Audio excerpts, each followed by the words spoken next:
Saya dulu pernah mengusulkan sama Bu Sri Mulyani waktu saya masih di Kemenkumham. Iya. Kalau bisa lebih banyak perempuan yang jadi pejabat pajaknya. Begitu, kenapa Pak? Berarti selama ini pengalamannya menyenangkan ya Pak, menjadi wajib Menyenangkan, cuman pajak. tahun ini saya bayar kurang pajaknya gede banget.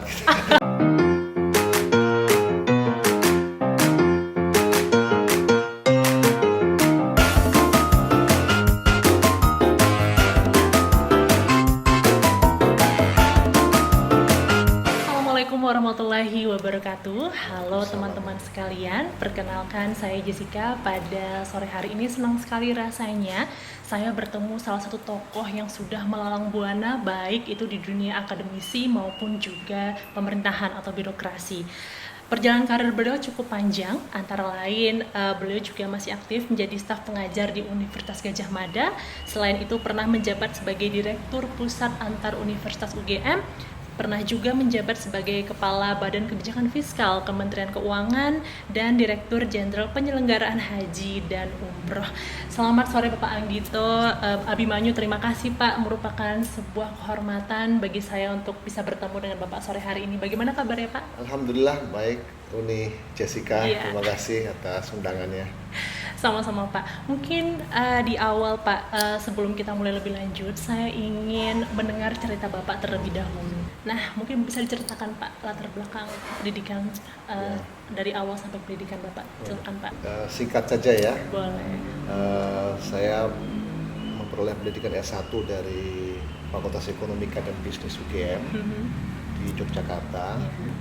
Kemudian sempat bekerja di Jakarta sebentar sebagai konsultan gitu ya.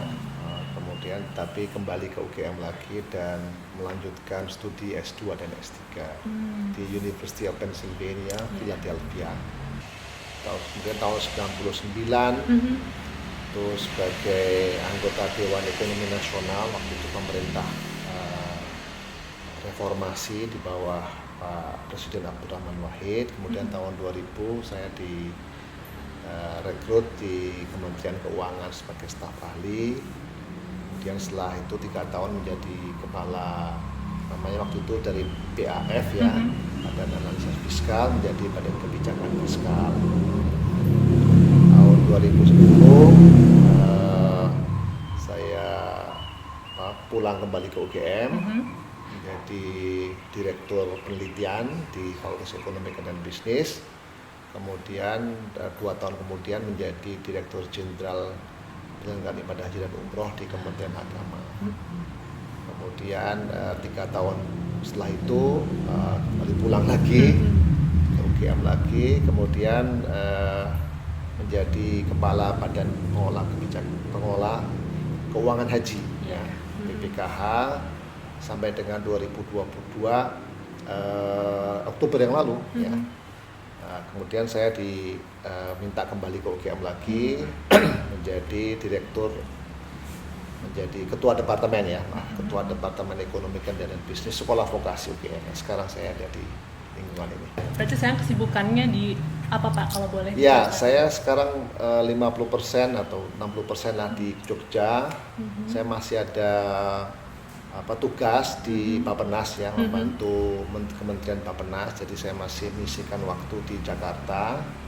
Jadi kalau Jakarta saya berkantor di Bappenas, sementara kalau full time-nya di Gadjah Mada. Oke. Tapi kalau dari cerita Bapak yang menurut saya tuh luar biasa ya Pak. Kalau saya bisa bilang tuh salah satu putra bangsa berprestasi bagi negara ini. Kalau saya ingin dengar cerita basicnya nih Pak.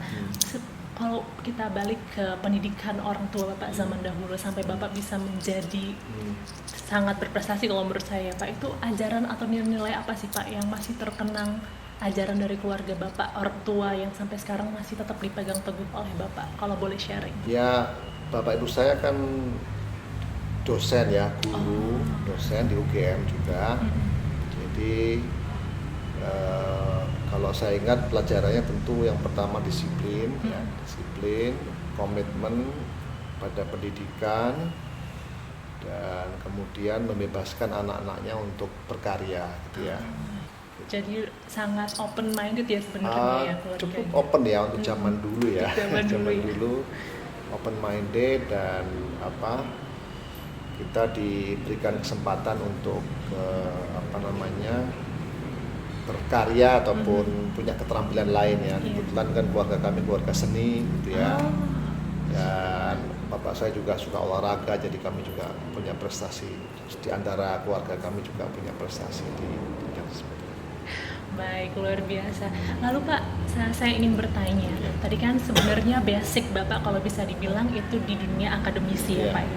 Kemudian Bapak sempat memutuskan untuk terjun ke dunia pemerintahan atau birokrasi. Mungkin boleh diceritakan Pak, kenapa Bapak bisa tertarik untuk berpindah ya Pak ya dari akademisi ingin mencoba dunia pemerintahan, itu boleh dijelaskan, ceritakan kenapa? Sebetulnya barangkali ini merupakan cita-cita banyak akademisi secara umum anak Indonesia ya, itu ingin memberikan memberikan kontribusi ya. Dan kalau pendidikan itu kan kontribusinya jangka panjang ya. Pada waktu itu kan kondisinya masih krisis ekonomi ya, krisis 98. Jadi saya ingin ya, terpanggil juga ingin untuk mengabdikan kepada dunia birokrasi yang bisa memperbaiki keadaan yang dalam jangka pendek ya. Kan waktu itu pasca pemerintahan Orde Baru itu kan terjadi perubahan ya. Dan saat itulah saat yang tepat bagi saya untuk mencoba masuk di dunia birokrasi. Yang alhamdulillah lancar aja gitu. Berarti tahun 1998 ya Pak ya? Krisis 98, kemudian saya 99 bulan November ya, waktu itu pemerintahan baru, bulan November atau apa lupa saya. Kemudian saya masuk di dunia birokrasi 99, tapi saya masuk di Kementerian Keuangan tahun 2000. Oh, kalau yang 1999 itu berkecimpung pertama kali di Dewan Ekonomi Nasional ya. Oh, Dewan Ekonomi Nasional. Kayak penasihat presiden lah gitu. Langsung dengan berkantor di istana gitu. Lalu langsung memberikan masukan ataupun pertimbangan kepada Presiden Abdurrahman Wahid waktu itu. Oke, baik. Terus karena tadi Bapak sempat ya Pak, karena ingin berkontribusi lebih ya Pak untuk negara, itu kan merupakan dua environment yang berbeda ya Pak. Satunya bidang akademisi, satunya bidang birokrasi. Nah, itu bagaimana sih Pak menjaga di diri Bapak profesional, karena kan environmentnya berbeda. Bagaimana cara Bapak tetap bisa bersikap profesional walaupun di environment yang berbeda? Saya masuk pada saat yang tepat ya. Satu. Yang kedua, saya masuk sebagai staf ahli ya, jadi bukan sebagai pejabat struktural. Ini model yang sangat bagus ya, dari akademisi masuk sebagai staf ahli. Staf ahli itu kan ya think tank lah gitu ya, kayak semacam penasehat lah gitu ya, langsung pada menteri gitu. Jadi waktu itu kebetulan menterinya Pak Bambang Sudibyo ya, senior saya di UGM juga. Jadi saya nggak terlalu asing ya buat beliau. Jadi dia juga nggak asing pada saya. Jadi saya melakukan itu secara profesional dan saya tidak terikat kepada birokrasi itu struktural ya. Saya nggak ada staff, saya kerja sendiri, ada 2 orang asisten yang bantu saya setiap kali ada event atau ada kejadian, kalau ada apa saja saya menulis memo pada Prof. Bambang Sudibyo waktu itu. Jadi dan setiap kali saya juga ditanya mengenai memberikan pendapat, itu saya bisa secara profesional memberikan tanpa terikat kepada aturan birokrasi pada waktu itu. Nah kemudian baru setelah itu 3 tahun di zamannya Pak Budiono, ya, Menteri Keuangan Budiono, saya dipindahkan ke struktural. Nah itu tapi alhamdulillah saya sudah menyesuaikan diri ya dengan lingkungan birokrasi. Terus Pak, karena tadi sudah juga cukup lama sebenarnya Pak ya di Kementerian Keuangan, pernah jadi bagian dari keluarga Kementerian Keuangan.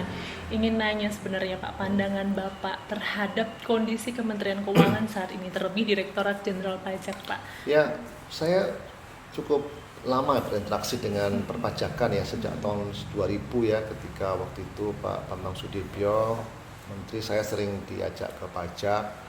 Waktu itu dirjennya masih Pak Mahfud Siddiq ya. Kemudian saya cukup lama interaksi pada waktu reformasi perpajakan jilid pertama ya, itu dengan Pak Hadi Purnomo. Kebetulan bahkan saya punya kantor di sana waktu itu karena mendampingi tim konsultan yang waktu itu membuat reformasi organisasi. muncullah beberapa kantor pajak besar, kantor pajak menengah, dan sampai dengan kantor pajak kecil ya, kita membuat mapping dan sebagainya. Cukup menarik ya, karena perubahan dari organisasi pajak perpajakan itu di dunia juga dilakukan, dan Indonesia termasuk yang paling cepat ya melakukan perubahan itu ya. Saya ingat sekali itu reformasi jilid pertama dengan Pak Mas itu tuh direktur perencanaannya Pak Robert masih ya. Pak Robert malah belum, masih Kasubdit ya. Kasubdit dengan Pak Wahyu Tumakakas. Karena saya masih ingat tuh Pak Heri Sumarjito. Masih ingat ya. Saya sering sekali saya itu ke pajak itu.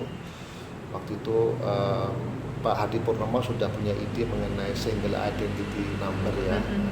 Sudah punya ide perpajakan itu pada akhirnya harus menuju kepada single identification number (SIN) gitu ya.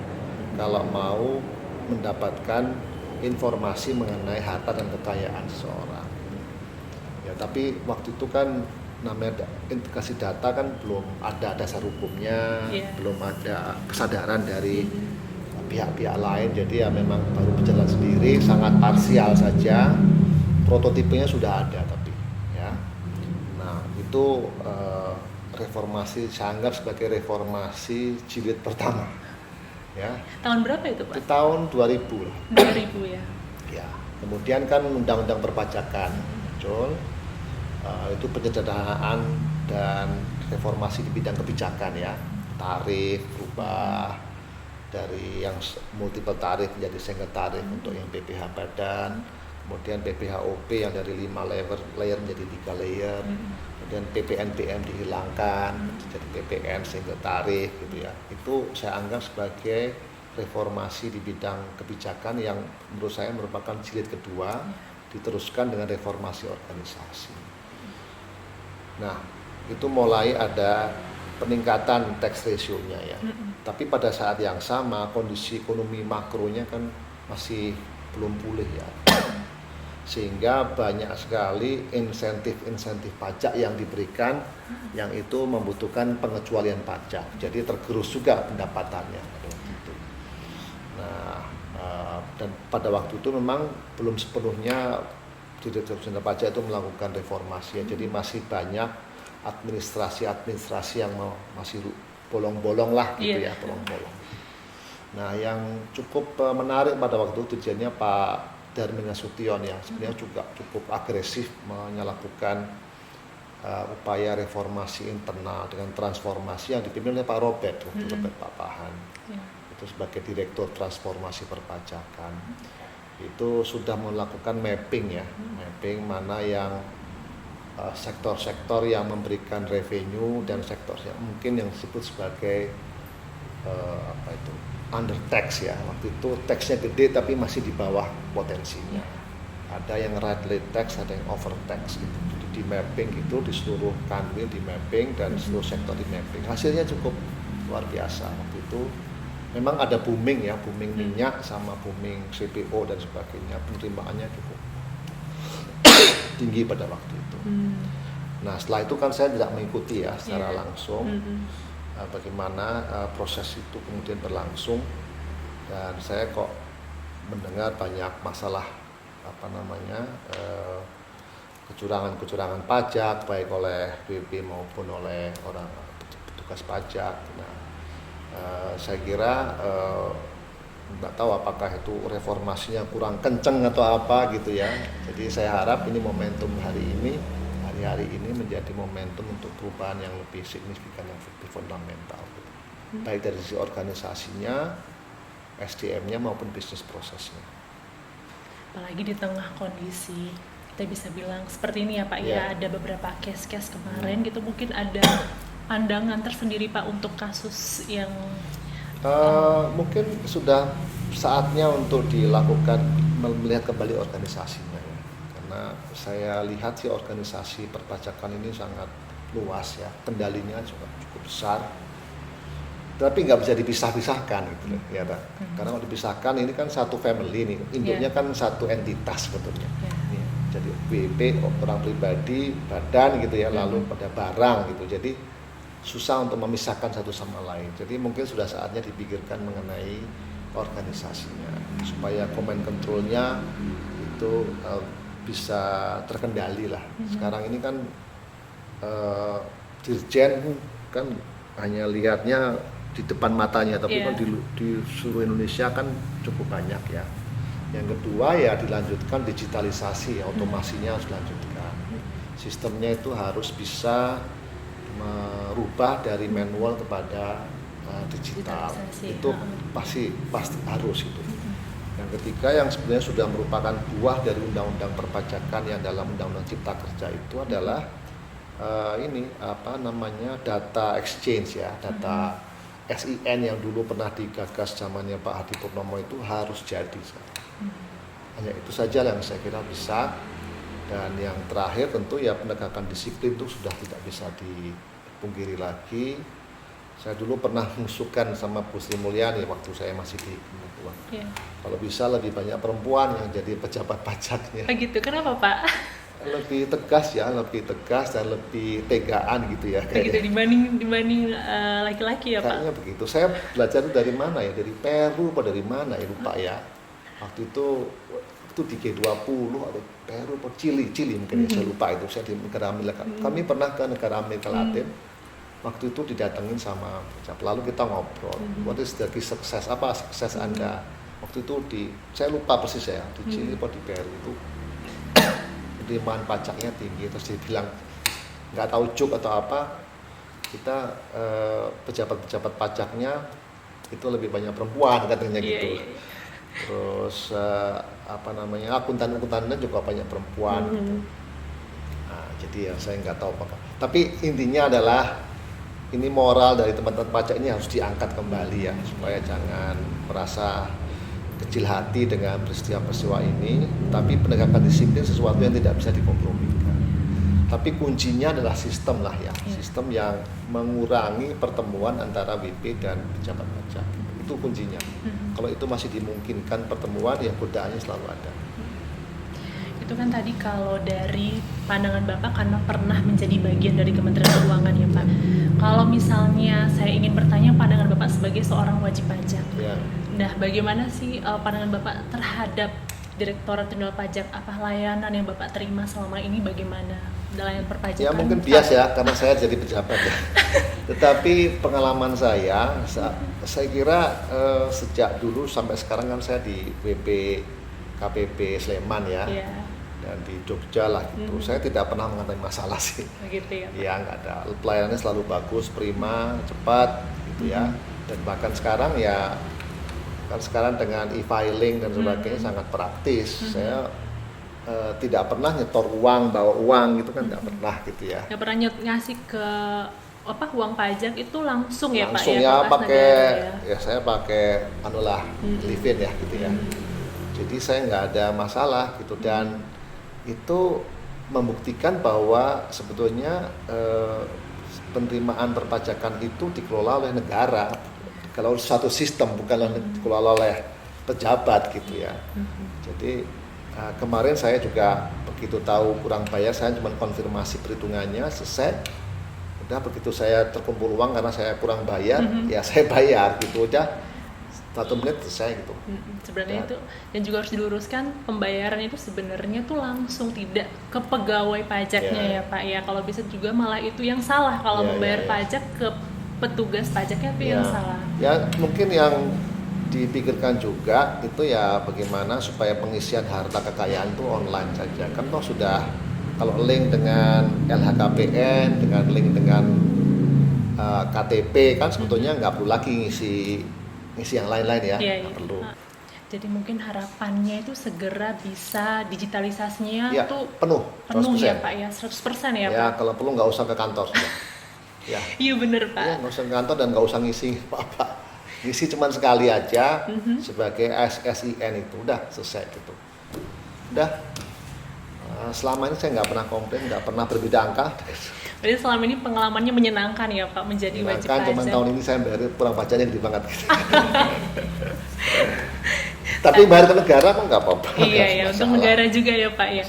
Mungkin walaupun sudah tadi disampaikan sebenarnya ya Pak, udah banyak sebenarnya harapan mulai dari digitalisasi, kemudahan dalam pengisian formulir bagi wajib pajak gitu ya Pak ya. Mungkin saya ingin Bapak sedikit closing statement nih Pak terhadap tidak hanya mungkin terhadap institusi juga, tapi mungkin juga kepada teman-teman pegawai, apa sih pesan dari Bapak? Ya, pertama kepada Kementerian Keuangan atau Dirjen Pajak, lanjutkan terus transformasi reformasinya, perkuat digitalisasinya, sistemnya diperkuat sehingga betul-betul nyaman, seperti orang beli pesan Gojek gitu, bayar gitu cepat, sudah langsung keluar atau transfer langsung keluar bukti potongnya atau bukti pembayarannya. Semudah itulah orang membayar pajak. Seperti mudah itu membayar pajak, seperti mudah itu membayar listrik, membayar yang lain-lain. Satu itu, jadi itu tugas PR-nya dari otoritas ya. Yang kedua, masih otoritas itu memperkuat database itu. Itu kuncinya. Kalau itu bisa, ya udah orang nggak bisa lagi lari dari kenyataan bahwa ini data kamu seperti ini gitu. Nggak mungkin orang pajak itu make up numbers gitu. Ini semuanya kan by system. Nah, yang kedua untuk teman-teman di operasional ya, di tingkat operasional ya, saya kira ini kan kalian lagi disorot semua nih ya soal perilaku ya. Saya kira saya sih yakin ya kalau sistemnya dibangun dengan baik, kemudian disiplin ditingkatkan dan juga silaturahimnya di antara internal diperbaiki, ya siapa sih yang mau kaya karena haram ya, perbuatan haram sih nggak ada sekiranya. Kalau memang betul-betul itu penegakan disiplinnya konsisten, sistemnya dibangun dengan kredibel, lalu hubungan ke dalamnya juga bagus, transparan ke dalamnya juga, promosi, mutasi, demosi barang itu, karier pegawai itu dibuat yang setransparan mungkin sehingga nggak ada pertanyaan. Setransparan mungkin, kalau ada dibuat tunjangan kinerja itu juga sebaik mungkin formulanya sehingga tidak menimbulkan iri dengki gitu ya. Terus yang ketiga, untuk masyarakat wajib pajak seperti saya, bayarlah pajak.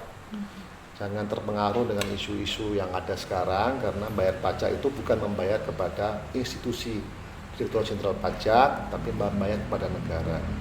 Negara akan kuat apabila pajaknya terkumpul. Pajak terkumpul itu untuk membayar layanan-layanan publik, termasuk layanan pada kita itu jalan yang bagus, penerangan yang baik, pendidikan yang merata, kesehatan yang tersedia. Itu hanya bisa diterima apabila uang pajak atau penerimaan pajak itu maksimal. Terima kasih Pak, dan juga karena Direktorat Jenderal Pajak ini sedang dalam proses reformasi perpajakan, masih berlanjut nih Pak prosesnya. Bapak sendiri pasti percaya kan Pak, nanti ke depan institusi Direktorat Jenderal Pajak akan jadi lebih baik dan lebih baik untuk memberikan kebermanfaatan yang luar biasa besar bagi masyarakat dan juga negara. Percaya kan ya Pak ya? Insyaallah. Kita berdoa bersama-sama semoga cepat ya Pak ya, karena dijadwalkan reformasi birokrasi ini akan terus berjalan nanti sampai tahun 2024. Baik, terima kasih banyak Pak Anggito bincang sorenya pada hari ini, dan juga rekan-rekan.